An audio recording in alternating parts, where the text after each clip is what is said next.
Welcome back to the program, and we are going to Hungary, and this is flowing from the effects of the war in Ukraine. Petrol prices there have jumped since the government scrapped a fuel price cap in December and raised taxes on fuel, prompting many drivers to fill up on cheaper fuel in neighboring countries such as Slovakia or Romania. Across the Danube River in Storovo, Slovakia, diesel cost $1.76 per litre on Saturday at a local filling station versus $1.90 at a mall station in the Hungarian city of Esztergom. The price difference was smaller on petrol. Re-elected for a fourth straight term, April 2022, Hungarian Prime Minister Viktor Orban is facing his toughest economic challenge to date, with inflation running above 24% and the economy headed for stagnation this year. His government was forced to abandon a year-long cap on retail fuel prices for households amid severe shortage in early December. And at the same time, the government raised excise tax on fuel and placed additional taxes on oil and gas firm MOL's profits made on Russian crude. There's a complete U-turn in the prices. Basically, I see two reasons for that. The first reason is that the government put a lot of new taxation on the fuel prices, including the increase of the excise tax, introduction of the Robin Hood tax, or actually an increase of this, and also they raised the tax for the retailers, which includes all the fuel stations. Moreover, they reintroduced the so-called energy efficiency fee. So overall, they raised the tax around 70-80 forints per liter, which pushed the Hungarian prices above the level of the neighboring countries. The second issue is that these 13 months of a price cap, it completely distorted the liberalized fuel market in Hungary. Now the country returns to this market, but this market is not the same as it was before. I think it needs years to return to the same position where it was before the introduction of the price cap.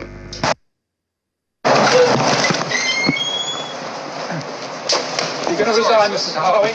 You feel under pressure to resign, sir?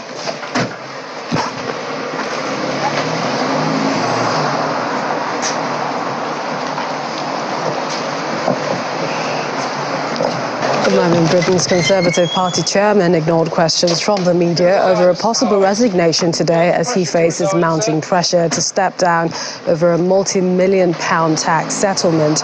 National broadcaster the BBC had been told Mr. Zahawi paid a penalty over a previously unpaid tax while he was the finance minister, with reports suggesting the fine was millions of pounds. Mr. Zahawi has told his allies he will not stand down after a ruling from Britain's tax authorities said that he had been careless with his declarations but had not deliberately made an error to pay less tax.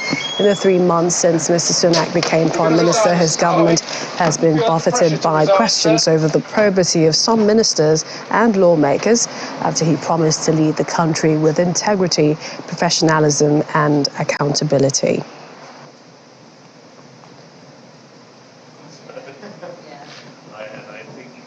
In the meantime, British Prime Minister Rishi Sunak had said yesterday that he had asked his independent ethics advisor to look into a tax case involving the chairman of his governing Conservative Party because he says there were questions that need answering. Nadhim Zahawi would not stand down, allies said earlier, after Britain's tax authorities ruled he had been careless with his declarations. Mr. Sunak said he wanted the ethics advisor to make sure Mr. Zahawi, who was the country's finance minister for 2 months, that had complied with the rules guiding ministers. He said he was pleased so far with him that he had agreed to fully cooperate with the investigation, adding the charges were made before his time as Prime Minister and he had received the go-ahead to appoint Mr. Zahawi to government. Integrity and accountability is really important to me, and clearly in this case there are questions that need answering, and that's why I've asked our independent advisor to get to the bottom of everything, to investigate the matter fully and establish all the facts and provide advice to me on Nadhim Zahawi's compliance with the ministerial code. I'm pleased that Nadhim Zahawi has agreed with that approach and has agreed to fully cooperate with that investigation.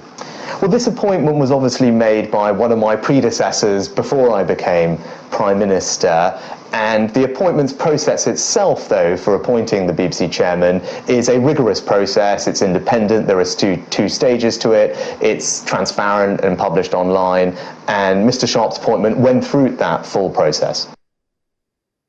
Our London correspondent Teniola Oyetayo joins me now for more on this. Hi, Teniola. So where did it all begin for Conservative chairs, the Zahawi and the tax situation? Hi, Millicent. It's good to see you. Well, claims about Zahawi's tax affairs have been around for a while now. I believe they began emerging when he was appointed Chancellor by Boris Johnson last year. Mr. Zahawi last year denied allegations that he avoided tax by using an offshore company to hold shares in the YouGov polling company he co-founded. Back then, he described the allegations as smears and repeatedly denied them. But now he has admitted to paying a settlement to the HM Revenue and Customs. That's reported to be an estimated £4.8 million, including a 30% penalty. Well, this has all raised serious questions, including whether he negotiated the dispute while he was serving as Chancellor in the closing days of the Boris Johnson administration. Tony, how much pressure is he under, and could he miss the appointment in the Prime Minister's government? Well, as of now, he's under immense pressure at the moment. I mean, the tax situation has been rumbling on for months now, and it may have finally come to a head for him. Both Labour and the Liberal Democrats have called for him to be removed from his position. So far, whether or not he will be forced to resign, we don't know. For now, an investigation has been ordered by Prime Minister Rishi Sunak, who has asked the new ethics advisor to assess whether the former Chancellor breached the ministerial code with the HM Revenue and Customs settlement.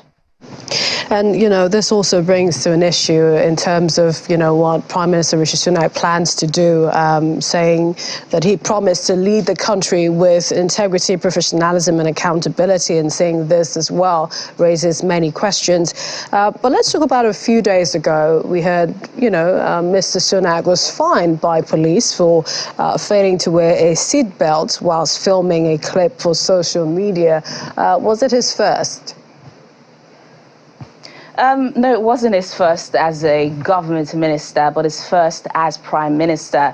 If you remember, Millicent, while he was Chancellor, he was fined alongside Boris Johnson for attending Boris Johnson's birthday party. That was during the lockdown period. That was also one of the Partygate scandals that rocked the UK government for months earlier last year, which also led to Boris Johnson also leaving office. But this fine for not wearing a seatbelt makes Rishi Sunak the second Prime Minister in history, of course, after Boris Johnson, to receive a police fine while in the top job. So when we put all of this together and we look at the Prime Minister's government so far, is he still favourite Prime Minister? What are the polls saying? Well, it depends on who you ask, really. But on Monday, Rishi Sunak suffered his worst approval rating since becoming Prime Minister, according to polls. But I think even looking beyond the polls, I think people are generally not happy with the Tory government. I mean, with 3 prime ministers in so many months, the cost of living crisis, inflation and the strikes across the country, especially with the NHS, Rishi Sunak hasn't had an easy task so far. While he appears to have, you know, restored stability, especially to the financial markets, there are still question marks over whether he will survive the year in office. And with the scandals that keep popping up, people are starting to question whether or not the Tory party can fix the many issues. And the opposition party is playing a lot on that. So we'll have to see.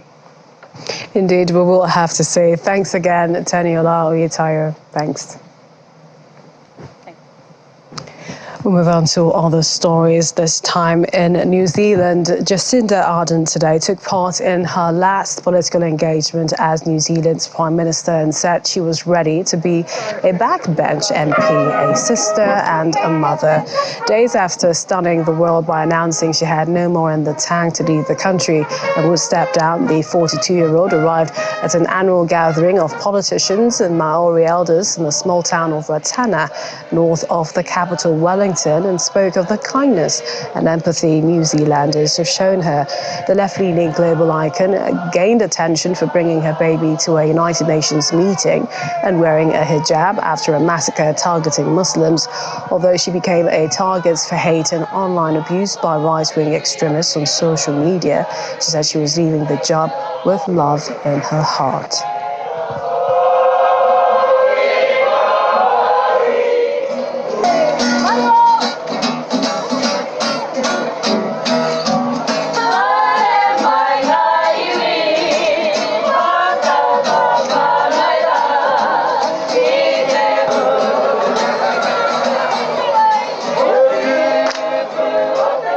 It also feels special and symbolic to be here at Ratana and for this to be officially my last event as the Prime Minister of New Zealand.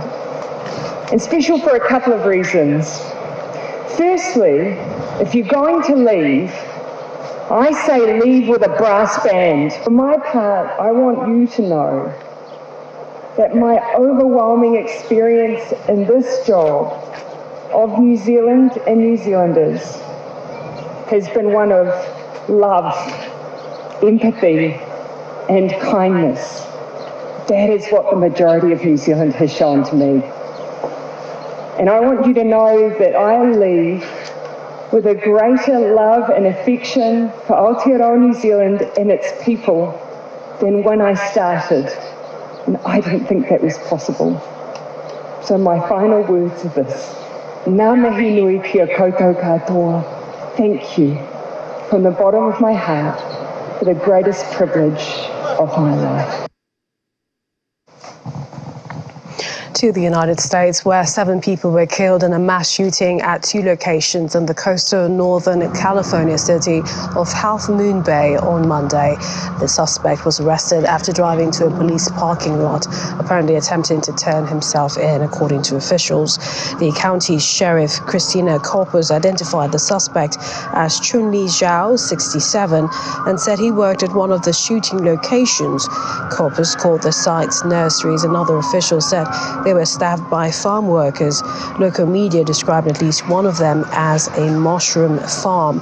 The shooting in Half Moon Bay, about 30 miles south of San Francisco, came on the heels of another mass shooting in the southern California city of Monterey Park Saturday that killed 11 people.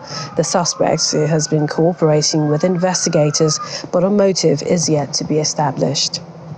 I realized I needed to get the weapon away from him. I needed to take this weapon, disarm him, or else everybody would have died.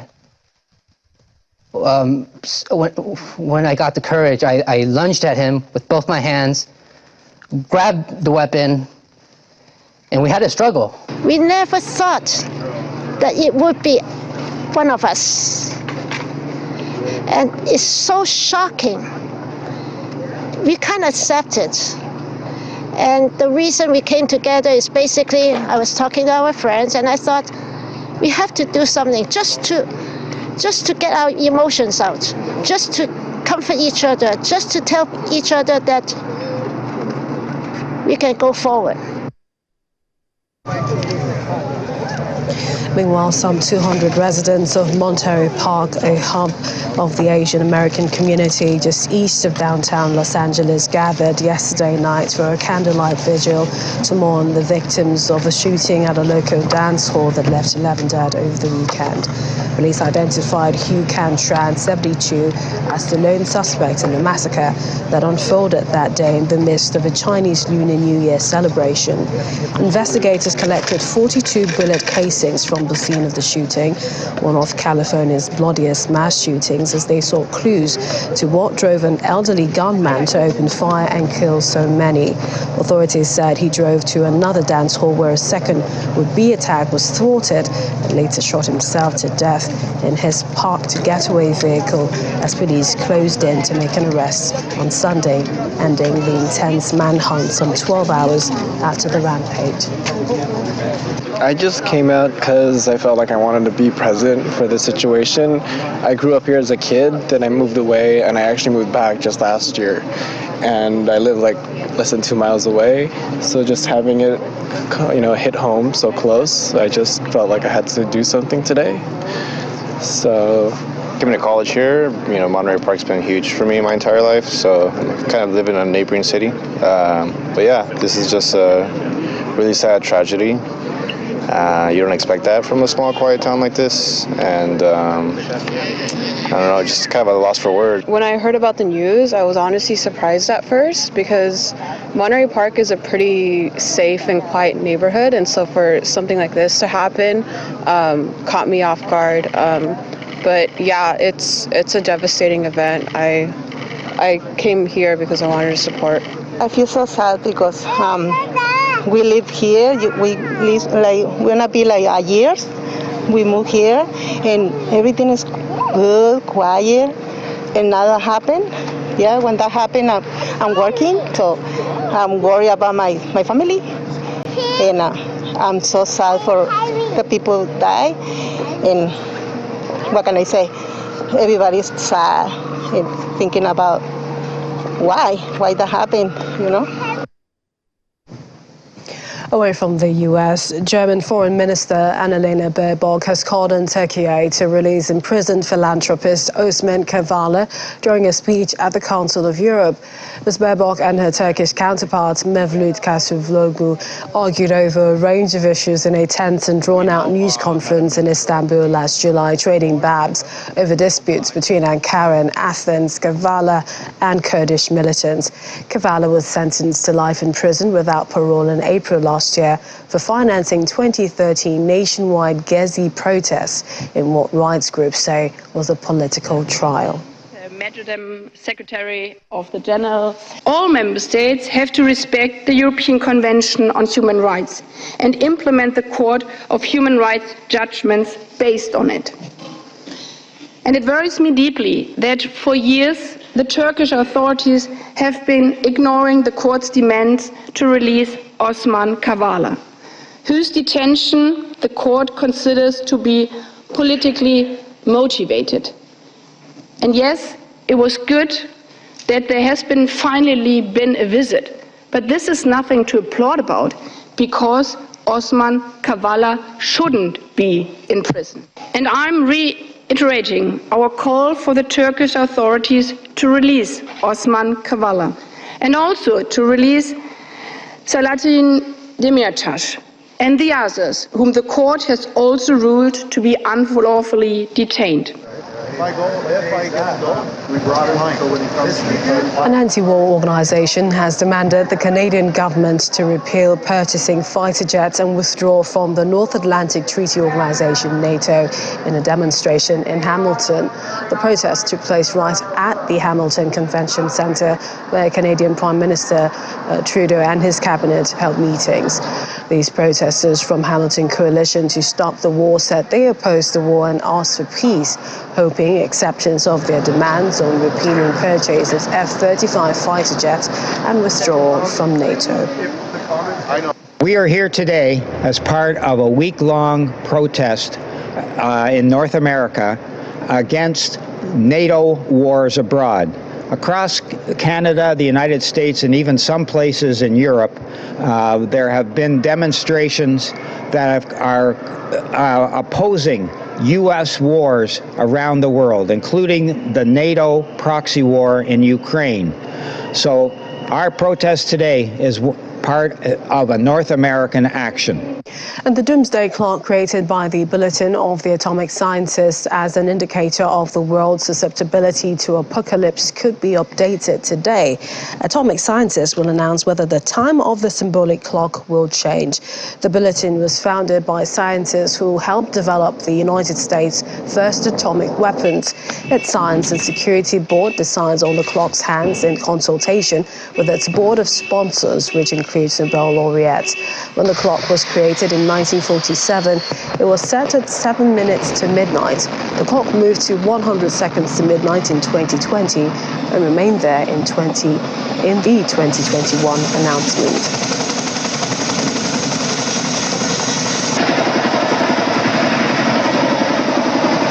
The Doomsday Clock has been around for a number of decades. It emerged at the beginning of the Cold War to give a sense of the urgency to achieve nuclear disarmament and to climb out of the abyss that we were facing in the early 1950s. And in more recent times, it has taken on climate change and emerging disruptive technology to give a sense of the risks, the catastrophic risks that we face as a planet, largely through our own deliberate activities. If I were in charge of it, yes, I would be taking it closer. We've seen the emergence of a new war, invasion of Ukraine, the warnings of nuclear weapons use. We've seen the failure of COP27 to come up with any serious attempts to curb the activities of the fossil fuel industry. And we've seen the emergence of new artificial intelligence capabilities, which we still haven't really grasped the full extent of the risks that has for humanity. And if we start to see the exchange of nuclear weapons, it's likely that we will see a nuclear war, which is extremely, extremely worrying, not least because the second threat then comes into being, which is that it's not just a risk of the detonations, the blasts, the radiation, which everybody is aware of, but it's the global climatic effects that are likely to kill the most people from a nuclear war, probably in the billions. Well, let's head to Africa now, where Russia's Foreign Minister Sergei Lavrov is on a four-nation tour, which will see him visit Eswatini, Angola, Eritrea and South Africa, which has been his first stop. He was hosted by his South African counterpart, Dr. Naledi Pandor, who held talks on the bilateral ties and issues between both countries. More Russian scholarships have been announced for South African students, and Russia is also making a case for a more representative UN Security Council. Expectedly, the Russian invasion of Ukraine, the planned military exercise by Russia, China, to be hosted by South Africa, dominated the press conference addressed by both ministers. According to the Russian Foreign Minister, the meddling of the West has not helped matters. South Africa's Department of International Relations and Cooperation, DIRCO, in Pretoria, ahead of the meeting, a handful of anti-war protesters were picketing. We need to spread awareness and we need to pressurize this government to really stay neutral. It is important, if you say you're neutral, to do what you say. But they're holding trade conferences with Russia, and this meeting with Lavrov is to build better international relations with him. The host minister, Dr. Naledi Pandor, and her guest, Sergei Lavrov of Russia, soon got together and before the closed-door meeting gave the media some answers to questions they were itching to ask. As regards the specific situation between us and Ukraine, it is well known that we supported the proposal of Ukrainian side to negotiate early in the special military operation, and by the end of March in Istanbul, two delegations agreed on the principles to settle this conflict. It is well known, it was published openly that our American and British and some European colleagues told Ukraine that it is too early to deal. And as I mentioned to you, Madam Minister, in September, President Zelensky signed a decree prohibiting all Ukrainian officials to negotiate on anything with the Russian Federation. So I believe it is absolutely obvious as regards the origin of the problem of lack of negotiations. After the closed-door meeting, both ministers took questions from the media, and the questions ranged from ending the war in Ukraine to economic issues to the planned military exercise by South Africa, Russia and China, which has attracted a lot of criticisms that they discountenanced. One question was on the accusation by the US that Russia was weaponizing food. The facts testify and show that the problems on the global food market started before the special military operation. Everyone knows that when there was an outbreak of the COVID-19 pandemics, our Western colleagues in Europe and in the USA printed out trillions of millions of dollars and started to buy food everywhere in the world, being afraid that the pandemic would create a food crisis. And this crisis really was there. Could just track where the grain is going. It would be very interesting to have the facts behind that. I know there's a significant blockage of news and there's a lot of distortion that we are seeing in world news, but it would be good to just track one thing and to have a report on it that gives us a sense of where is this grain actually getting to?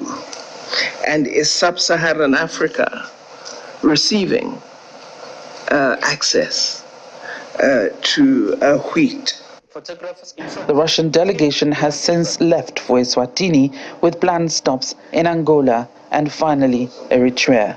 From Pretoria, South Africa, Betty Dibia, Channels Television News. Well, still in Africa, ahead of the visit of Pope Francis, the Vatican Technical Advance Team has been welcomed in Juba, South Sudan.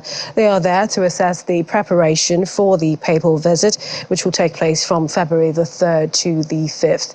Stephen Ameya Martin Muller, Metropolitan Archbishop of Juba, says almost 90% of the work that is supposed to be done ahead of the visit has been completed. And finally on the program, China's northernmost city of Mohi has hit its coldest temperature on record. According to state broadcaster, Mohi, which borders Russia to its north, recorded a temperature of around minus 53 degrees Celsius at around 7 a.m. This was 7 a.m. local time on Sunday, breaking its previous record set in 1969 at minus 52.3 degrees Celsius. A local correspondent demonstrated how cold Mohi was by cracking an egg outside on a shovel and showing it freeze within seconds on camera. Calmer to subarctic temperatures in China's coldest temperature on record was set by the city of Genhe in nearby Inner Mongolia region at minus 58 degrees Celsius. Well, that was in 2009. 根据黑龙江省气象台预计，到明天，黑龙江全省大部会出现严寒天气。Incredible temperatures. Well, that's our program this evening. Thank you for watching. I'm Millicent Walker. Bye for now.